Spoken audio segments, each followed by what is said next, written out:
Welcome to this Limitless podcast Waypoint session. A waypoint is defined as an intermediate point on a route or line of travel, a stopping place on a journey. Hopefully this waypoint will mark a point of interest on your journey and contribute to your limitless endeavors. Stay tuned.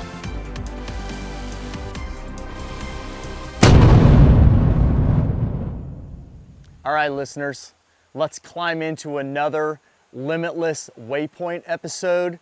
This one will be focused on my 2024-25 big game season Backcountry tree saddle kit. Now, I'll hunt this kit in not just the backcountry, but this is my primary gear for the backcountry.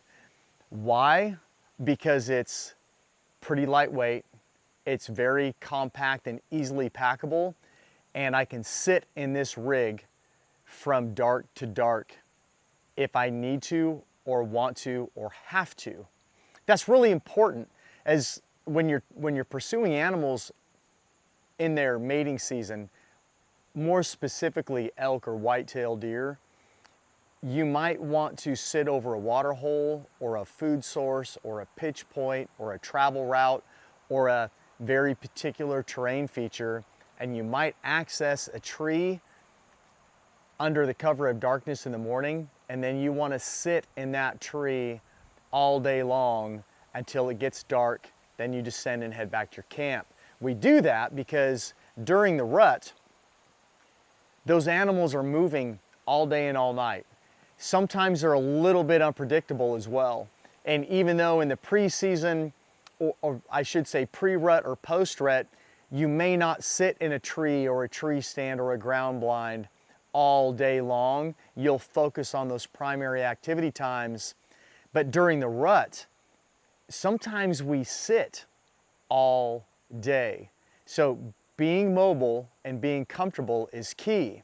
And with this gear that I have right here, I am incredibly mobile, and when I say I'm comfortable, I can do multiple all-day sits with this rig and still maintain a level of comfort that keeps me in the fight. So I'm going to start with why do I do it backcountry? Well, one, I love to backcountry hunt. I have a significant passion for it. If I'm given one opportunity to hunt a year, which thankfully I'm not, but if I was told, Aaron, you get one hunt this year, I would choose a backcountry hunt somewhere, somehow.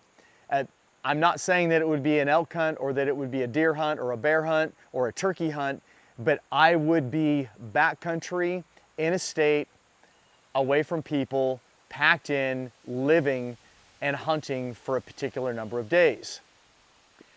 I'm a tree saddle hunter. Given the choice, I will choose to climb a tree in a tree saddle over any other method of hunting, be it spot and stalk or still hunting, ground blinds, which I'm not a fan of ground blinds, or a traditional tree stand, or a lock-on, or some type of an elevated platform. I will choose a tree saddle all day, every day. Now, it is a tool, and there are times when I have to execute the hunt in another fashion. But again, given the choice, if I'm told, hey, you have your preference of how you want to hunt today, and it will be an effective tool, I will choose this tool all day long. Now, the beauty of it is I incorporate both of them. With this tree saddle setup, I can add it to my pack load of sustainment to get into locations away from other people, and I can hunt out of an elevated tree stand, or a tree setup I should say, over animals that are not used to a threat from an elevated position. So let's get into this. I'm going to start out with my stick. And I'm going to start out with my stick because in the world according to Limitless Outdoors, there's three main types of sticks associated with tree saddle hunting. That is the multi-stick, the single stick, and the one stick. So what I'm holding here now is what I consider the single stick method. It's an independent stick that I use to climb with the assistance of an aider. Is that redundant? Probably. The assistance of an aider, and then a separate elevated perch, meaning I either carry an actual platform with me, which I'm not showcasing today, but I do prefer the Latitude X-Wing, or like a ring of steps, or maybe some pegs, but something else that you have once you're at your desired height that you associate with the top step of your stick. That's what I consider single sticking. Multi-sticking is just this stick, but several of them, be it 3, 4, 5, however many that you require to get to the height that you want to be at. And then you have the one stick. I consider the one stick a dedicated stick and platform. It's one complete unit, and that's what you climb with, that's what you stand on, that's what you hunt with. Now, I own all 3 systems. I've hunted all 3 systems. My preferred method, what I cut my teeth on in this industry and what I still use nearly 90% of the time, is the single stick method, and I use the Latitude Carbon Speed Series stick. Why this stick? Well, when this stick hit the market, it was the lightest option available. It is inherently reliable. It's made by a really, really good tree saddle company, one that I love. And this thing locks into the tree. Now, there's a lot of content, a lot of media, a lot of communication out there that this stick will kick off of a tree, that it doesn't bite well. Some people have broke the attachment wings on these. I 100% promise you that's not the fault of Latitude. That's not the fault of this stick's design. That is the fault of the end user. They didn't set it properly. They didn't read the instructions on how to use this stick properly, pardon the wind, and it was their own failure. If you know how to use this stick and you know how to set a stick properly, I can put this onto a tree and wrap it on tight and then set it into an oak. I prefer to climb an oak if I can. When I undo the provided amp steel strap, this stick stays locked into the tree. It's awesome. So I use this stick, it's super lightweight. I use an associated aider. It's a 2-step aider, 17 inches. So with the stock height of this stick, with the 2-step aider, I can climb easily when it's not wrapped around my prosthetic. There we go. I can easily climb almost any tree in the wilderness, in any location that I wish to be, and hunt over big game animals. Depending upon the height that I wish to climb, sometimes I'm making 2 moves up the tree, sometimes I make 5 moves up the tree. If the surrounding environments offer me the opportunity, I will hunt as low as 8 feet to the ground in my setup. If it doesn't offer me that option, I've been as high as 30 feet off the ground. But I prefer to be in a tree that is not straight, that is not limbless, and provides a lot of back cover and potential ground cover.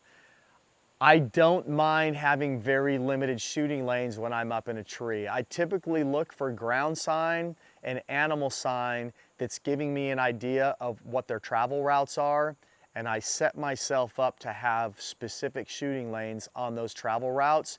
So having very finite shooting lanes, maybe only 1 or 2, that's okay with me. I'll take that risk that the animal might come in and not present a shot through one of my shooting lanes. More often than not, they do. So this is my climbing stick. Let's get into the ring of steps because I've already kind of talked about that. So for my backcountry setup, I use the Bullman Platform ring of steps.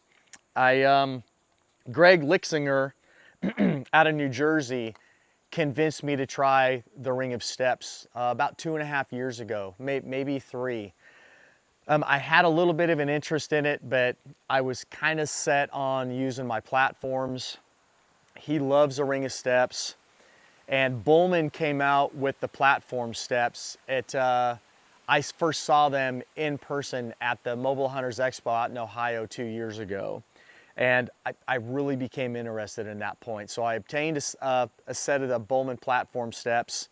The first thing that I did was I got rid of the strap that came with it. I use what's called a cam buckle strap or over buckle strap. It's different than your standard cam buckle that just pulls on tension. This buckle here, it's a cam over buckle, so you pull your webbing through until it's tight, and then this locks over the top of it, and it really binds your system to the tree. Now, I weigh 185 pounds, so I'm not a super heavy hunter, but I can tell you that when I set this on the tree, I have 0 flex on my steps, and I will, as I work around the tree for either visual sight, filming footage, and or for a shot opportunity, I can put all of my body weight on one foot on one peg, and it does not flex in this system. I like this system because it provides me with the ability to get my strap nearly as tight as a ratchet strap. I won't say that I can get it as tight as a ratchet strap, but almost. A lot tighter than a standard cam strap. There is no way that I would hunt a Ring of Steps with a standard cam strap. I cannot get enough tension on these steps with a standard cam buckle just by pulling tension. Even standing on the ground, putting my body weight into it, I'm not able to do that. But this strap, this buckle system, it's lighter weight than a ratchet strap, and it's a whole lot quieter. Super lightweight option to add to a single stick and provide me alternate purchase points and movement 360 degrees around the tree. I've modified these this year. So on my over the buckle cam strap, I have holy cow, my mind just went blank, and I was talking about it all last night. I have tape on here, sound deadening tape. It's gonna come to me while I'm talking through this video. Stealth strip, see? Just like that. Stealth strip on the buckle. This keeps metal on metal, metal on plastic, deadens the sound there. Underneath on the bottom portion of my platform steps, again, I have stealth strip. And then on the top, first year that I hunted these, I went slick. Now, they are pretty much like a rotomolded plastic. I don't think they're slick. Some people will say, hey, there's no surface area there, I'm gonna slip off that step.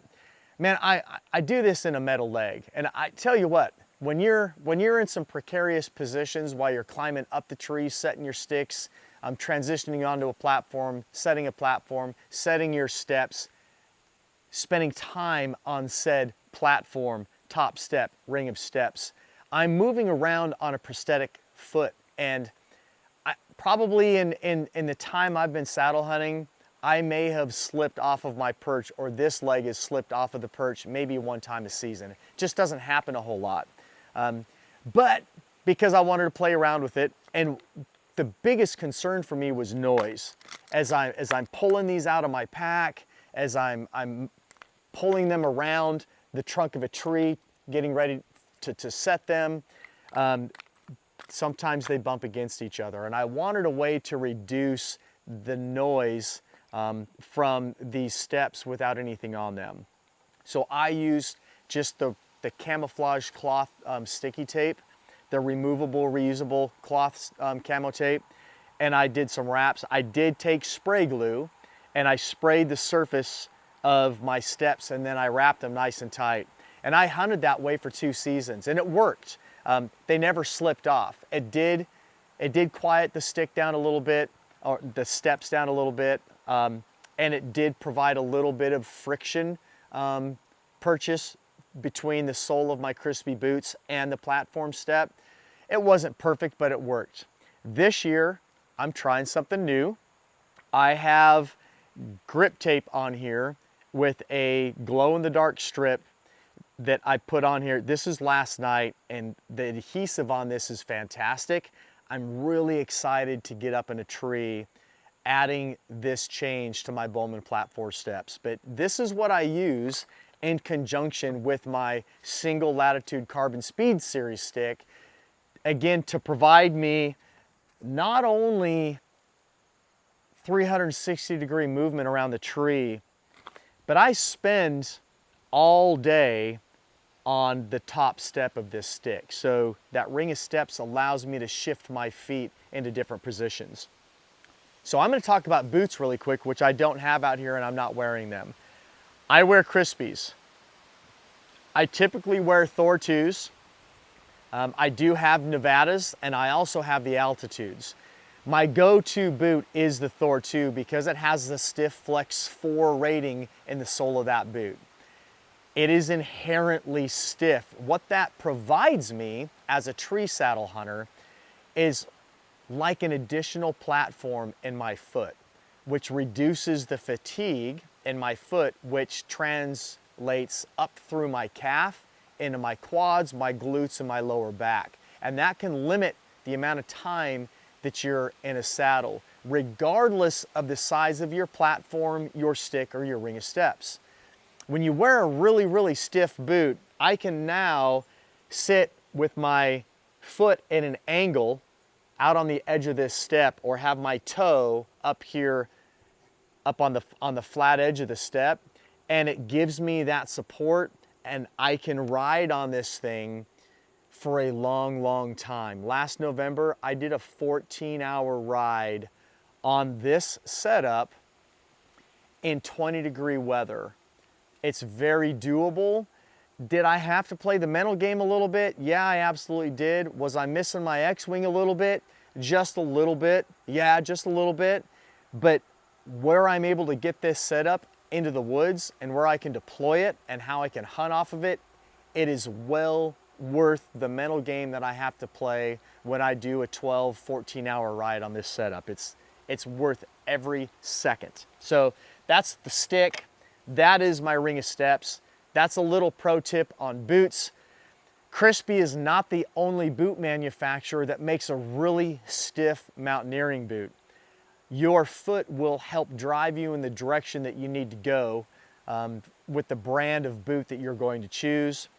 My foot likes Crispi. I'm a big fan of Crispi, so I use and promote Crispi. Again, the Thor II is my primary boot that I use. The Altitude, I'm really giving it a solid run this year. It's a stiff flex 3.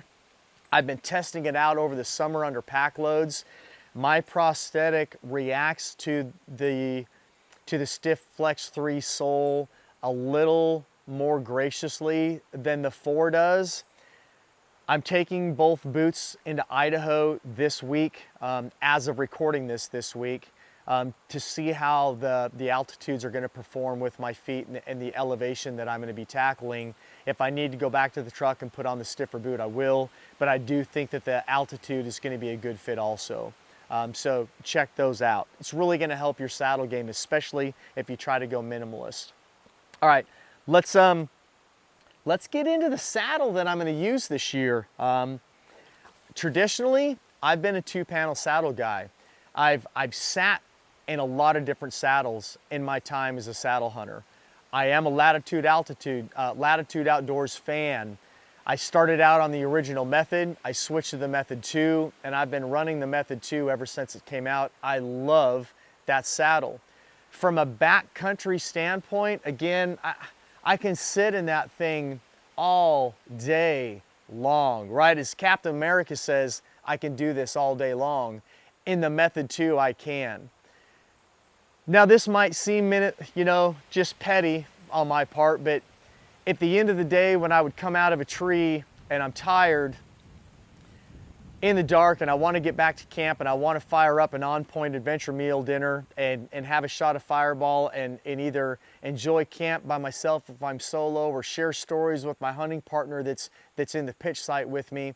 I just want to get there. So when I come out of the tree, I hastily shove everything into my pack, secure everything down, secure my bow or my muzzle loader or my rifle to the back of my pack. I grab my trekking poles and I head back to camp.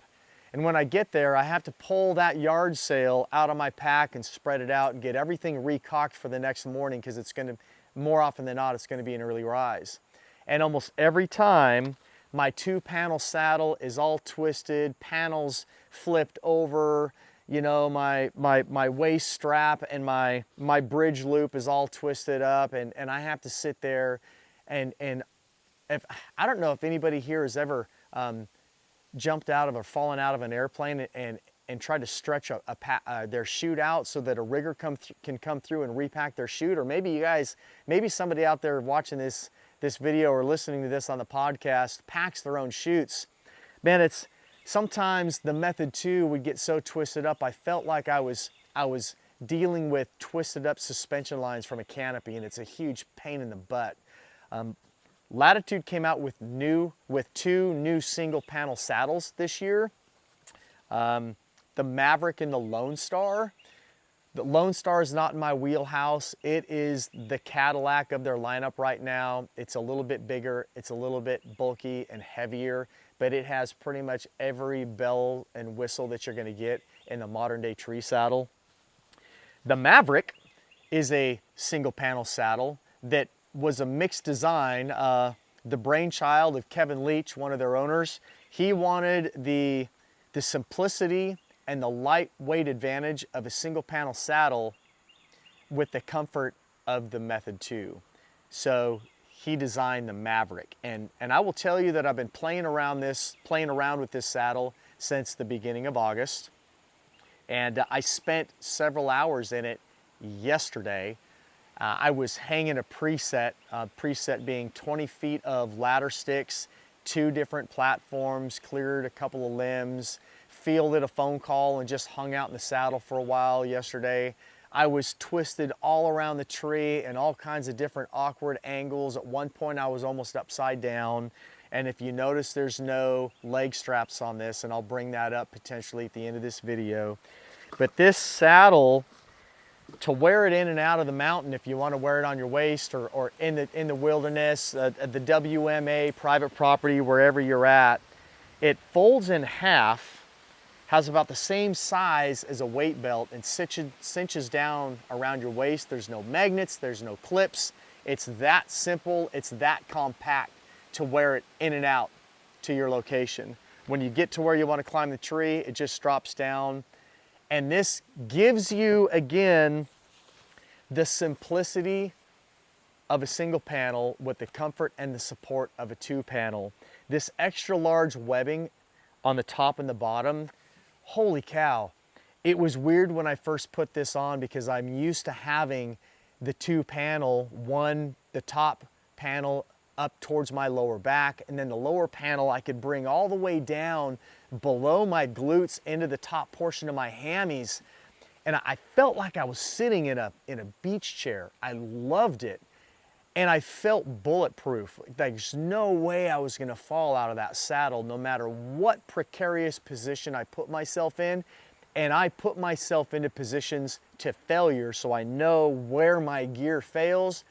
It only happened to me one time, and that was 100% my fault. I was trying to pee out of my tree. It was during that hunt that I told you about where I spent 14 hours in this setup.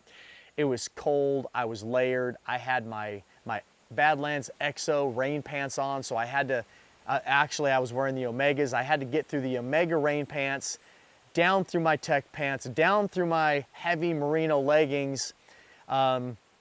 There was some shrinkage going on because it was cold, and I had pulled both panels all the way up around the small of my back, and I had loosened the waist belt too much, and it allowed my panels to start moving. And when I spun around to try to get access to the back side of the tree, the panels were wanting to slide all the way up underneath my armpits.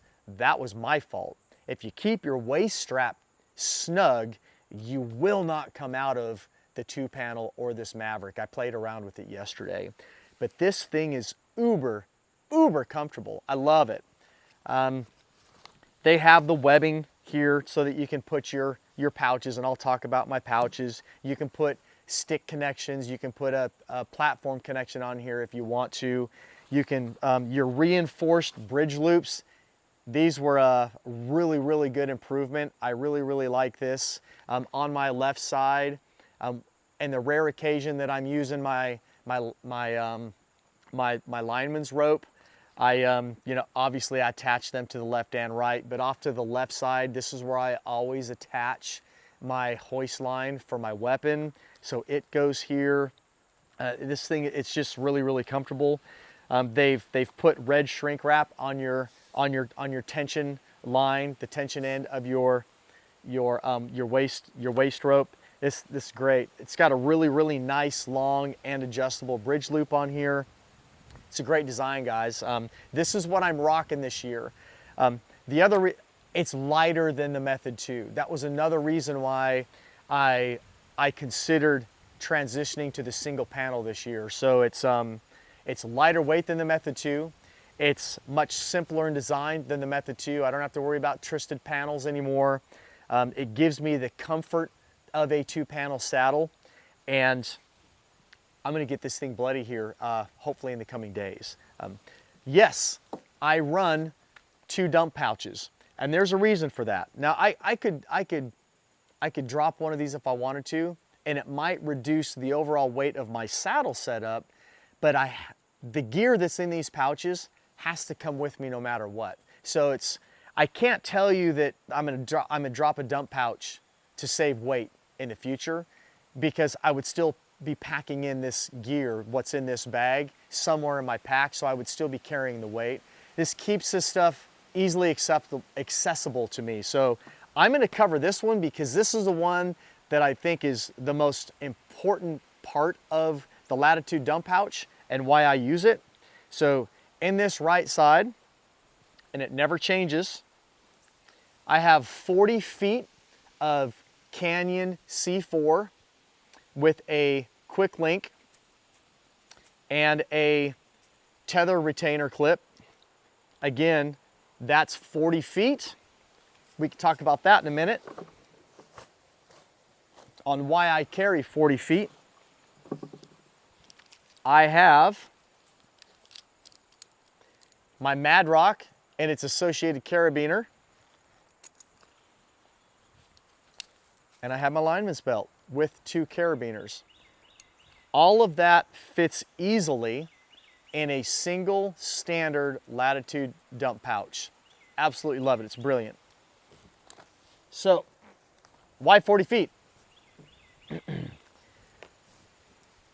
I will climb a tree all the way up to 30 feet. I've been known to climb higher back in my climber days. And when I first started tree saddle hunting, I did climb trees up into the 30s. I don't prefer to do that anymore. I only do it when I'm absolutely forced to. But 40 feet of line, what does that provide me? When I order a 40-foot length of line, typically off of Eastern Woods Outdoors, it gives me enough line to tie a solid scaffolding knot with a safety overhand in conjunction with that. I can get this around large diameter trees that I wish to climb and have enough tail end of line on the ground. Now, somebody might question that, Aaron, why do you have to have your line on the ground? What if my line is 2 feet off the ground? What if the line is 3 feet off the ground? I'm 6 foot tall. You know, that means that and if my Mad Rock is up here on the line, chest level, I'm never gonna come to the end of my line. It's a rope safety thing, guys. That's what's been trained into my head. You never ever rappel off of a line when you do not have workable line laying on the ground. It's a safety thing. Could I safely rappel out of the tree if the tail end of my tether is 2 feet off the ground? Yes, I absolutely could. I don't want to. So I use 40 feet of line. I always know that I have enough line for any tree that I wish to climb in the wilderness. So that's why 40 feet. All right, so let's move on to the other dump pouch. This is what I call a possibles bag. So that's a mountain man term, fur trapper term. And they had little pouches that they carried with them, and they put little items. It was typically a leather pouch. A lot of them were actually made out of bison scrotums, but it was called a possibles bag. Anything possible could be in that bag, so they called it the possible bag. And this is kind of my possibles bag. So it has my Latitude gear strap in it. It has my, most people call these bow hooks because the market trend in the modern tree saddle is mostly archery. But I can tell you that this is my weapon hook because I have harvested big game with a compound bow, with a crossbow. Yes, I own and I have used and I have harvested with a crossbow. I'm a big proponent of crossbows, so take that for note. Drop a comment if you disagree. I'm happy to have that conversation with you. There's nothing wrong with the crossbow, but so compound bow, crossbow, muzzleloader, modern firearm, all using a hook. Effective ways of hunting out of a tree saddle. So we've got that in there. Then I have my hoist line in here. So this is my weapon hoist. This is also my tether retrieval line. That's in this bag. Then again, possibles, right? So my gloves will end up in this bag. Sometimes if I have some type of a cover scent up in the tree with me, it will end up in this bag. Sometimes my phone ends up in this bag. Any other items that while I'm climbing or adjusting or moving around in the tree, a beanie, a neck gaiter, all those types of things can or may end up in this possibles bag. Excuse me, so that's why I have 2 dump pouches on my saddle. All right, last but not least, knee pads. So in my tree saddle time, I have tried a couple of different options to reduce the stress on my old knees. In the very beginning, I went with the pad on the tree. I used knee pads a lot during active duty service. I disliked them a lot. They always fell down to your ankles. They were just a pain, and I did not want to climb with them. So I went to Walmart's and I bought one of their cheap seat pads and ran 550 cord through it, and I had cordage that I could put around the tree. It worked.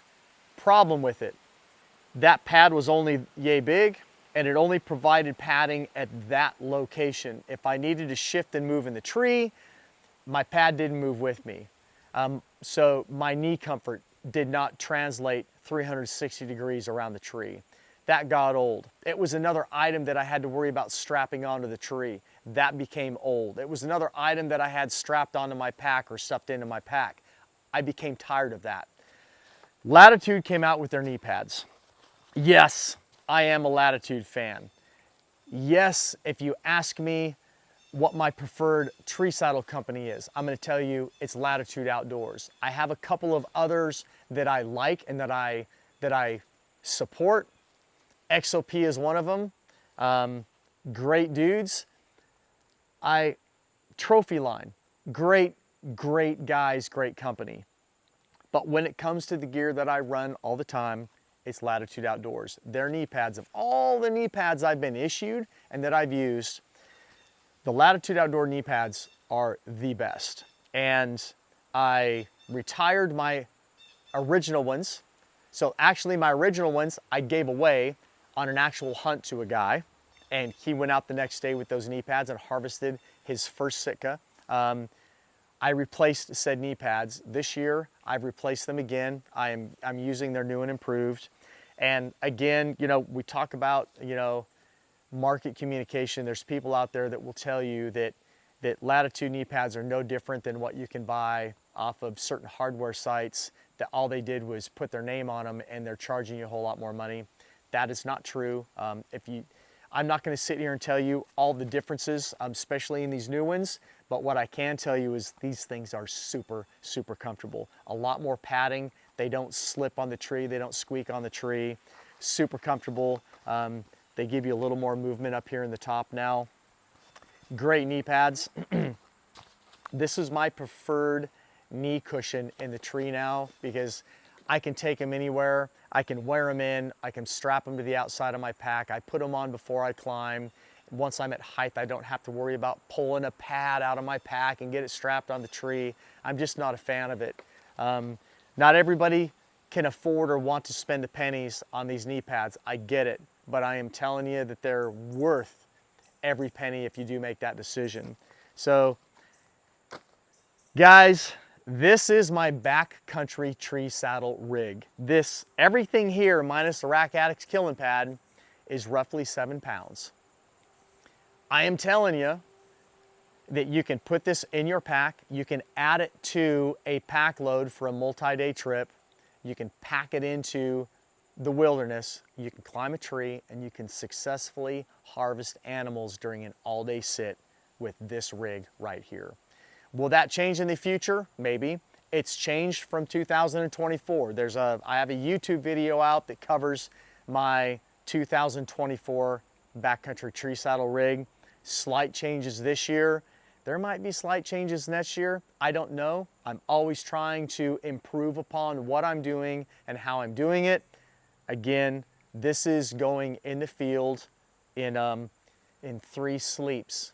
I will be packing this thing in to the Idaho wilderness in pursuit of elk and mule deer. So praying that that is a successful hunt. If you have questions, feel free to reach out to me. Instagram, Facebook. You can leave comments on the podcast. This is audio version on all of your major podcast platforms. The live, or not live, but video version is on YouTube. I suggest if you're listening to this episode via audio, you should probably pull it up on YouTube so you can actually see all the gear and you can see what I'm talking about. You can message me on YouTube. If you want to email me, that is limitless.outdoors@gmail.com. Spell it right, LIMB-itless. And that's also how you spell it for Instagram, Facebook, and YouTube. Guys, please like, share, subscribe, and give me a review, please. I would love it if you guys gave me a review. Thanks for listening in. Be limitless.